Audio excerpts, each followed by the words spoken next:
말씀 보겠습니다. 요한복음 21장 15절로 19절까지의 말씀.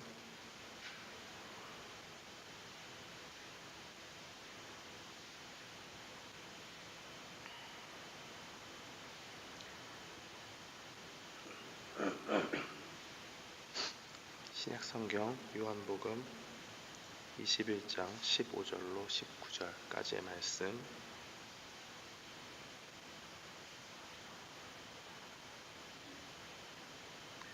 우리 다 찾으신 줄 알고 함께 한 목소리로 봉독하겠습니다. 저희가 조반 먹은 후에 예수께서 시몬 베드로에게 이르시되 요한의 아들 시몬아 내가 이 사람들보다 나를 더 사랑하느냐 하시니 가로되 주여 그러하이다. 내가 주를 사랑하는 줄 주께서 아시나이다. 가라사대 내 어린 양을 먹이라 하시고 또 두 번째 가라사대 요한의 아들 시몬아 네가 나를 사랑하느냐 하시니 가로되 주여 그러하이다. 내가 주를 사랑하는 줄 주께서 아시나이다.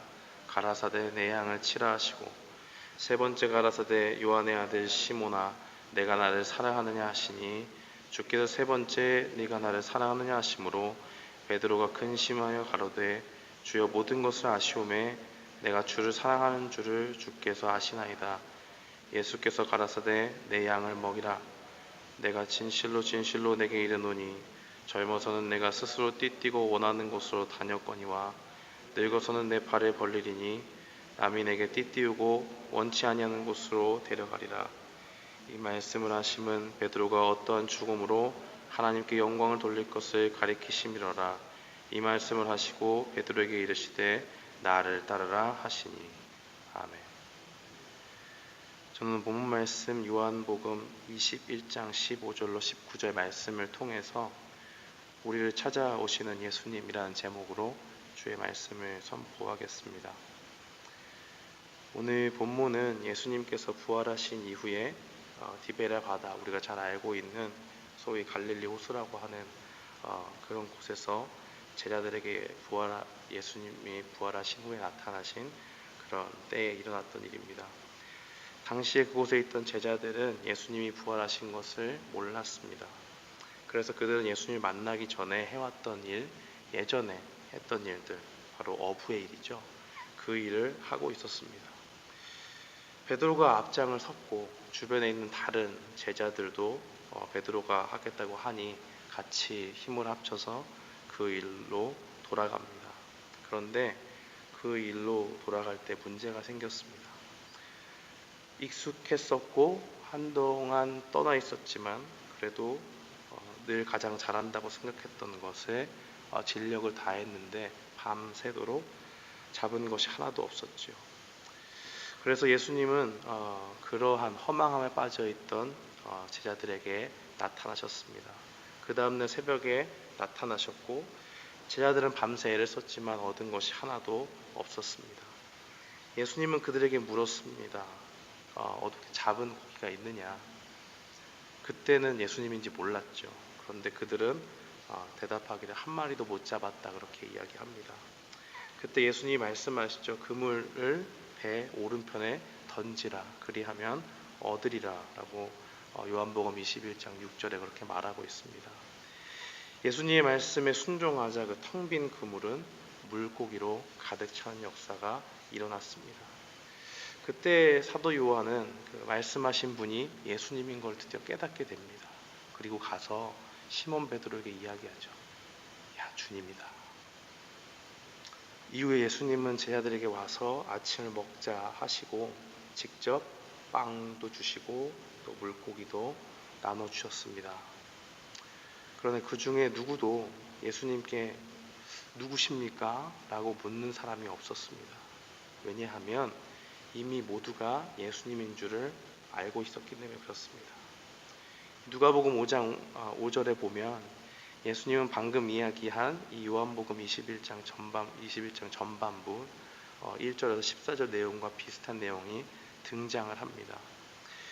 왜 제자들은 부활하신 예수님이 누구냐고 물을 수 없었는가 생각해 보면 바로 그들이 처음 부름 받았을 때에 동일한 일을 경험했기 때문에 그렇습니다.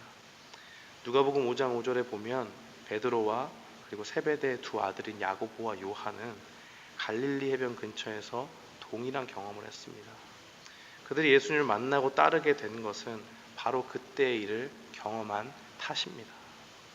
베드로가 밤새 물고기를 잡으려고 했으나 실패를 했었고, 예수님이 등장하셔서 그의 말씀에 따랐을 때에 그 말씀에 순종하고 나아갈 때 정말 그물이 찢어질 정도의 물고기를 잡았던 그 기억, 그것을 떠올릴 수 있었던 것입니다.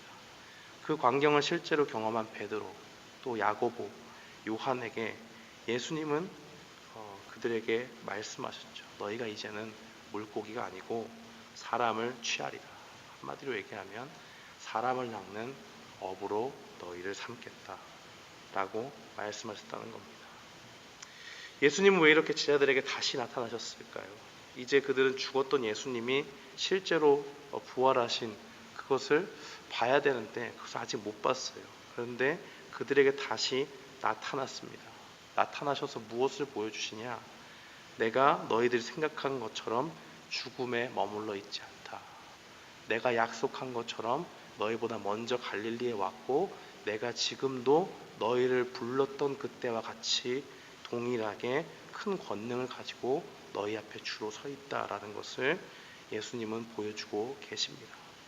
십자가에 달리기 전에 너희를 불렀던 그 내가 죽음의 권세를 깨고 내가 약속한 바대로 이제 다시 너희들을 이끌 것이다 라고 그렇게 하는 것입니다.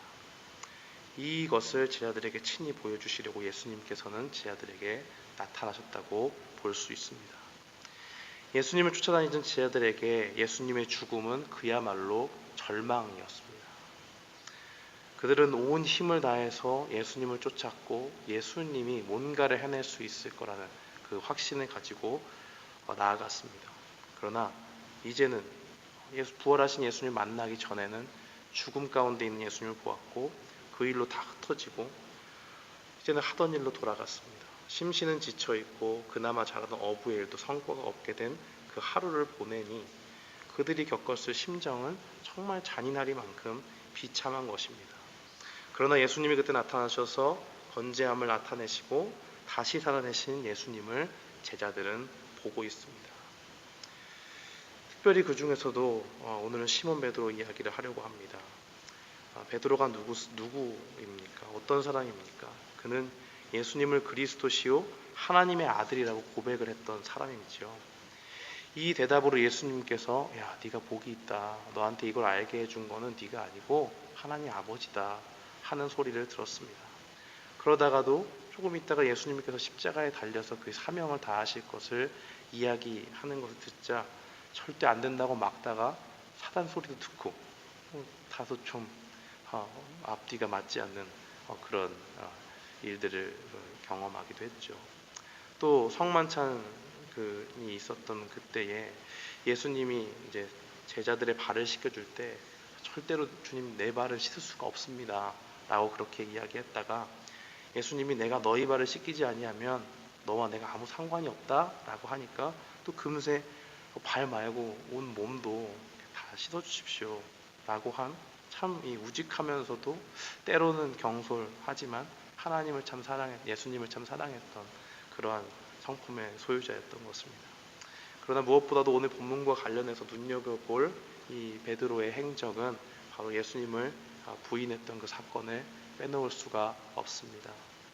마태복음 26장 31절에 예수님은 제자들에게 이렇게 이야기하죠. 오늘 밤 너희들이 내가 잡혀갈 텐데 하나를 버리고 도망갈 거다라고 이야기하죠.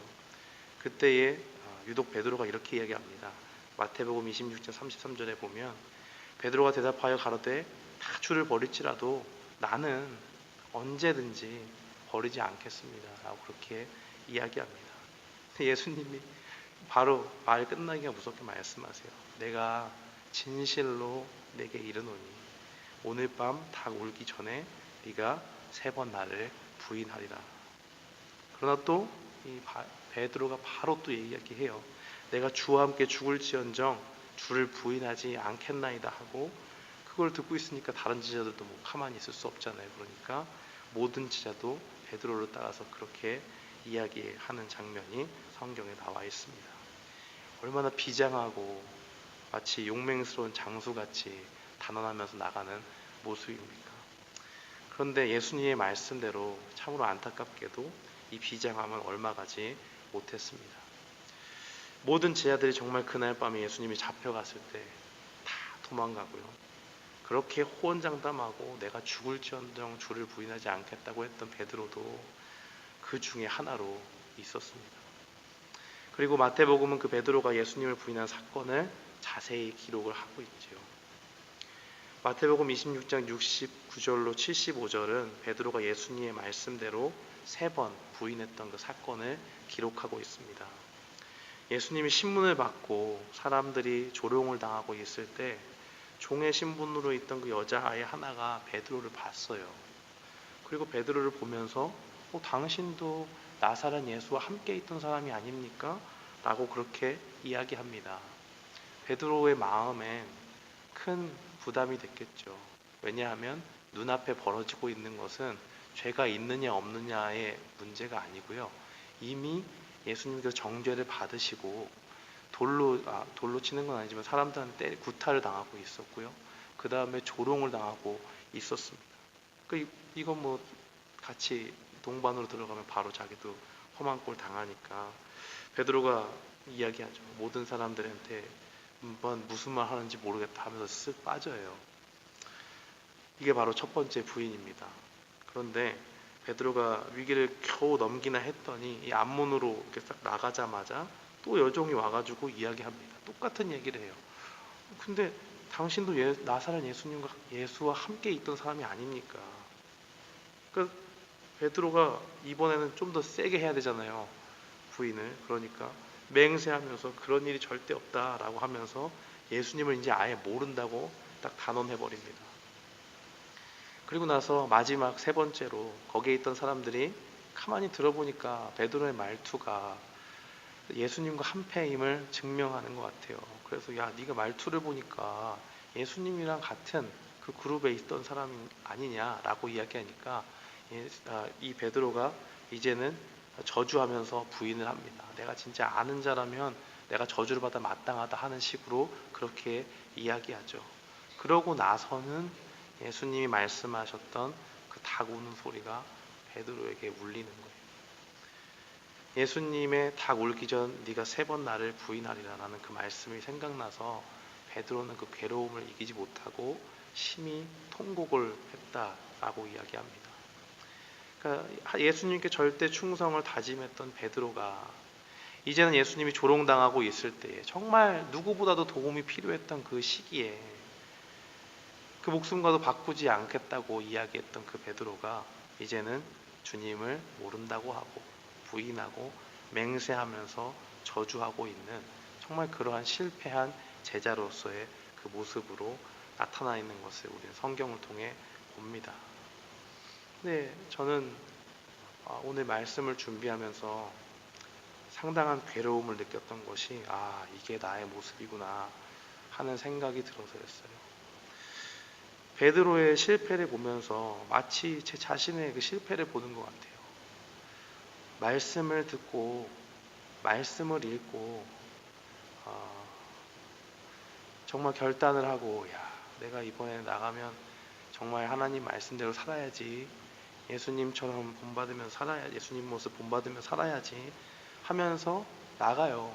근데 나가자마자 바로 부딪히는 그 현실 속에서 너무나도 나약한 저를 봅니다. 매일 실패자가 돼요. 매일이 뭡니까? 분초마다 실패자가 돼요. 하나님의 말씀을 붙잡고 어떻게든 이 말씀을 붙잡고 살아가야지 하는데 그렇게 안 돼요.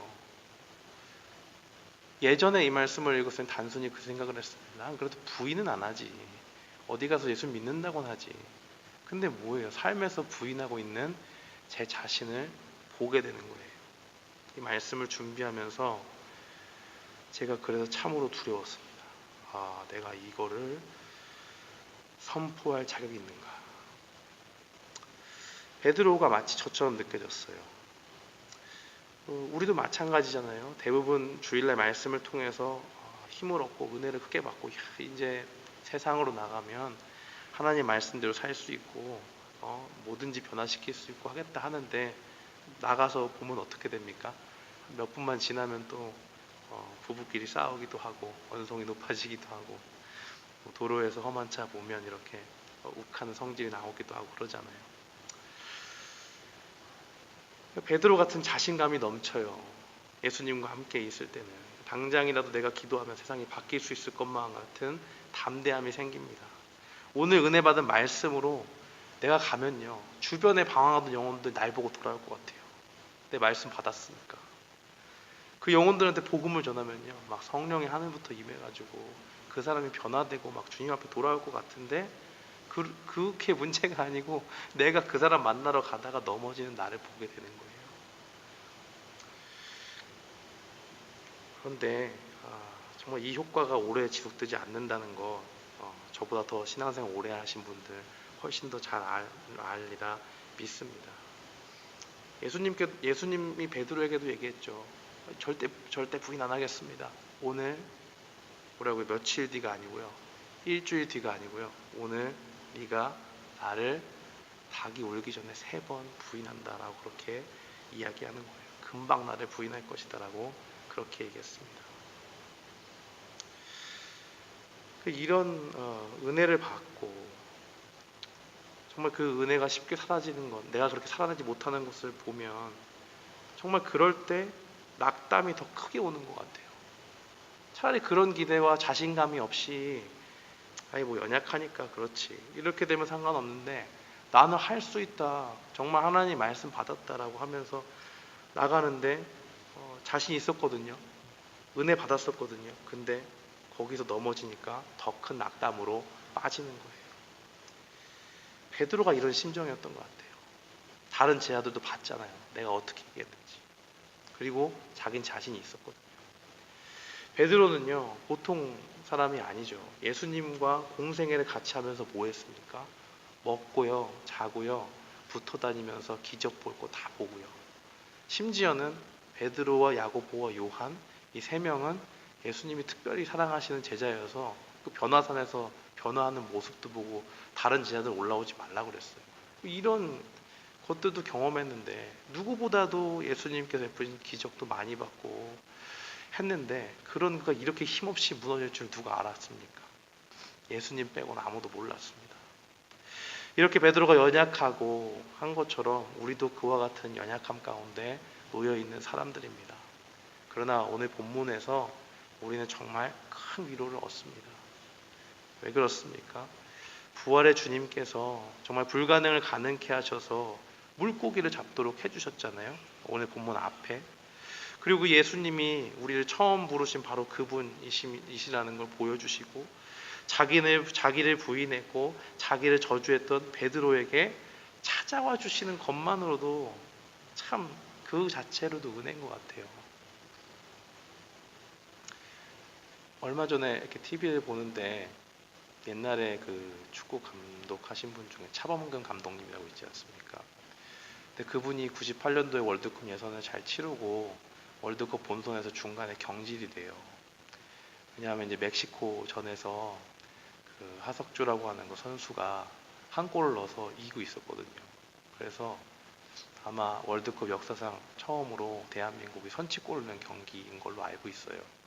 그래서 모두의 기대가 높아졌는데 그 골을 넣었던 선수가 하석주 선수가 상대편 선수의 백태클을 하면서 퇴장을 당해요. 그리고 나서 그 경기를 지게 됩니다. 그래서요 그 상처가 얼마나 큰지요.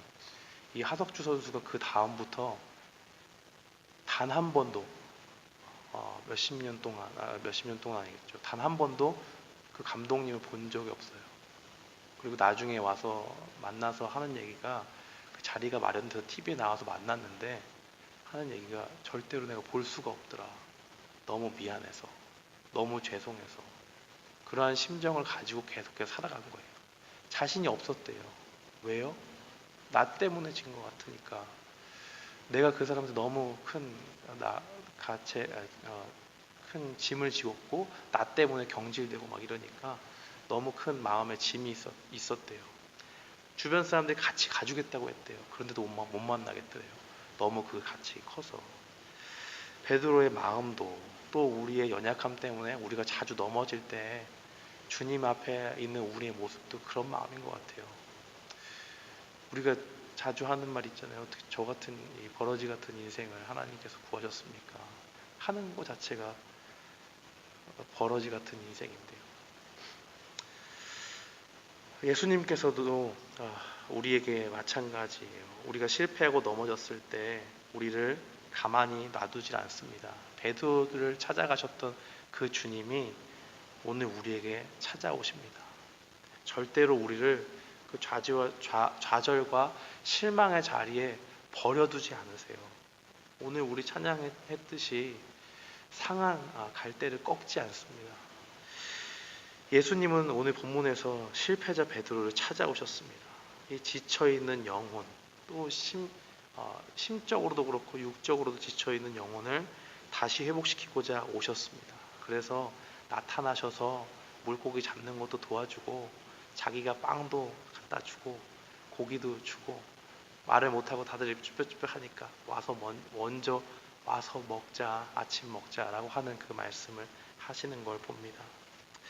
하나님은 이렇게 우리 영혼이 이와 같이 지쳐 있을 때 회복시켜 주시는 걸 원하세요. 그리고 그것을 기뻐하십니다. 그러면서 오늘 본문의 말씀처럼 묻습니다. 네가 나를 사랑하느냐라고 그렇게 물어요. 이 표현이 조금씩 다르지만 베드로는 예수님께 사랑을 고백하고 있습니다. 예수님이 왜 굳이 이 베드로에게 사랑 고백을 받으셨을까? 그걸 왜 물어보셨을까요? 생각을 해봤어요. 정말 예수님께서 각 사람을 친히 아시는 분인데, 성경에 나와 있잖아요. 친히 아시는 분인데 왜 물어보셨을까? 예수님은요, 베드로를 정말 배려하시는 거예요. 베드로의 그 실패의 상처가 3번의 그 부인 가운데 있다는 걸 아시고 3번의 질문을 통해서 그 실패를 회복시키시는 거예요. 네가 날 사랑하지? 정말 사랑하지? 그렇지? 정말 사랑하지? 베드로가 왜 그 말을 하면서 마지막에 근심했겠습니까? 한 번은 견딜 수 있었어요. 그래, 예수님 예전처럼 그래도 겸손한 게 있어요. 예전처럼 내가 다른 사람보다 더 사랑합니다. 막 이렇게 본인이 주도적으로 얘기하지 않았어요. 예수님께 15절 말씀해 보면 예수님이 그러죠. 네가 이 사람들보다 나를 사랑하느냐? 예전에 베드로가 그랬거든요. 내가 다른 사람들 비교 안 되고 내가 진짜 예수님 사랑합니다. 더 사랑해요. 그 자신감이 없어졌어요. 그러니까 예수님이 질문하는 거예요. 네가 예전처럼 이 사람들보다 나 더 사랑할 수 있지? 얘기해봐. 예수님의 그 말씀을 들으면서 베드로가 분명히 기억났을 거예요. 내가 그렇게 얘기했던 적 있거든요. 내가 예수님을 사랑하는지 주님이 아십니다. 대답했어요. 또 물어보세요. 또 대답했어요. 또 물어보시니까 근심하면서 얘기해요. 3번 부인했던 그것들이 머리에 떠오르고 상처가 떠오르고 나는 실패자였는데 예수님 내 앞에 왜 오셨나? 예수님 주변에 베드로만 있었던 거 아니잖아요. 그죠? 예수님의 사랑하시는 제자 요한도 있었습니다. 그리고 얼마든지 다른 사람 선택해 쓸 수 있었어요. 그런데 예수님은 오늘 마태복음과 오늘 본문을 통해서 살펴보면 베드로에게 찾아갑니다. 실패자였던 베드로를 일으켜 세우시기 원하는 그 하나님의 마음을 예수님께서 보여주고 계신 거예요. 예수님은 이 베드로에게 나를 사랑하느냐라는 질문을 하심으로써 이제 그 전에 했던 예수님을 부인했던 이 베드로의 상처는 씻으시고 이제 회복시켜서 다시 주님의 양떼들을 돌보도록 사명을 주십니다. 15절 말씀에 예수님은 사랑을 고백하는 베드로에게 어린 양을 먹이라고 합니다. 이 어린 양은 성숙하지도 않고요. 연약하고요. 말썽도 부리기도 하고요. 사고 막 치고 다녀요. 근데 이런 어린 양을 돌보라고 하실 때는 뭐가 필요하냐면 정말 주님을 사랑하는 그 마음이 필요해요. 우리가 먼저 하나님을 사랑한 게 아니고 하나님이 날 사랑했잖아요. 그렇죠? 그리고 그 사랑을 힘입어서 우리도 주님을 사랑하는 건데 그 정말 주님을 사랑하고자 하는 그 마음으로 그것은 하나님께서 나 같은 죄인을, 이렇게 나 같은 실패자를 정말 너무 사랑해 주는구나 하는 그 사랑의 마음이 있으면 내가 어떻게 하나님을 사랑할 수 없겠습니까? 그리고 하나님이 정말 귀하게 생각하시는 그 양떼들도 정말 귀하게 생각하면 사랑으로 다스릴 수 있잖아요. 사랑이 없으면 양떼를 돌볼 수가 없어요. 사랑이 없으면 그 양이 양으로 보이지 않아요. 나쁜 놈처럼 보이고, 나를 해하려는 사람처럼 보이고, 원수같이 느껴지고. 근데 예수님이 네가 잃었던 사랑을 회복시키게 하겠다 하고 그 의도적으로 질문하시고, 네가 나를 주님을 사랑한다는 그 고백을 받으신 후에 이제 그 사랑을 그 양떼들에게 보내면서 그 양들을 치라고 말씀하시는 겁니다. 넘어지고 다치고 실패해서 엉망진창이 된 베드로에게 예수님이 사랑을 베풀어 주셨듯이 예수님의 양떼를 베드로가 정말 사랑으로 잘 본다면 그것이 누구의 기쁨이겠습니까? 예수님의 기쁨이에요. 그래서 예수님께서는 이 베드로를 회복시키러 오시면서 동시에 사명도 주시고 그 양떼들을 잘 돌볼 수 있는 힘도 함께 주시는 것을 우리는 본문을 통해서 볼 수가 있습니다. 그리고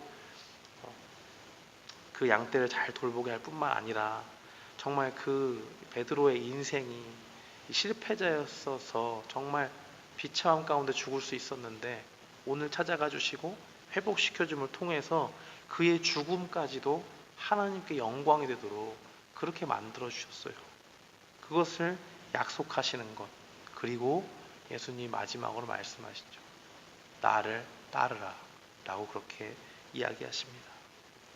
비록 그의 삶이 이 시간 이후에 복음을 전하다가 환난도 당하고 핍박도 당하고 여러 가지 어려운 그 가시밭길 같은 그것들을 걸었을 거예요. 근데 베드로는 잊을 수가 없었을 거예요.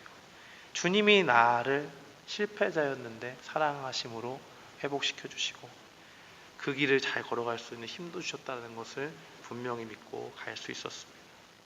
이 모든 것은 예수님께서 실패자 베드로를 찾아가셔서 회복시키는 일들을 통해 이루어진 일임을 믿습니다.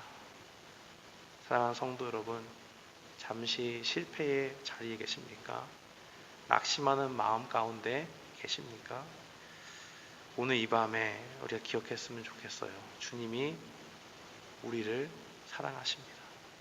주님이 우리를 찾아오십니다. 실패한 우리에게 다시 나를 사랑하느냐라고 물으시면서 주님께 그 사랑을 고백하도록 요구하십니다. 우리가 부족하지만 주님께 다시 사랑을 고백할 때 우리의 영혼은 하나님의 은혜 가운데 회복되는 줄 믿습니다. 그리고 그 순간부터 하나님이 주신 그 사명을 다하는 그날까지 끝까지 주님의 사명을 감당하면서 나아갈 수 있는 힘이 우리에게 생기게 될 줄 믿습니다. 오늘 이 사실을 기억하면서 오늘 하루도 또 이제 앞으로도 넘어진 일이 있을 때마다 주님께 사랑을 고백하고 나를 찾아와 만나주시는 실패의 자리에서 우리를 건져주시는 주님을 바라보며 나아가는 우리 모든 교우들 되시기를 주님의 이름으로 축원합니다.